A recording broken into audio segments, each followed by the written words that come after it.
Hello বন্ধুরা, এই খেলাগুলো ছোটবেলায় আপনারা কে কে খেলতেন বলে যাবেন।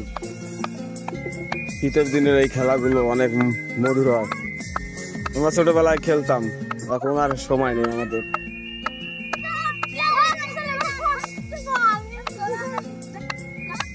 অনেক সুন্দর। এত শীতের মধ্যে দেখুন পোশাক খুলে এরা খেলতেছে।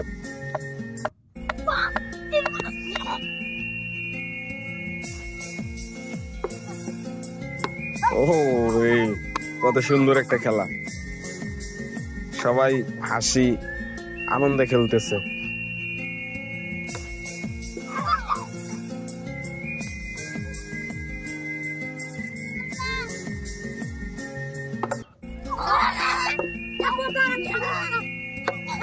এই লাগবো, বাড়ি লাগবো, দেখি বাড়ি লাগবো।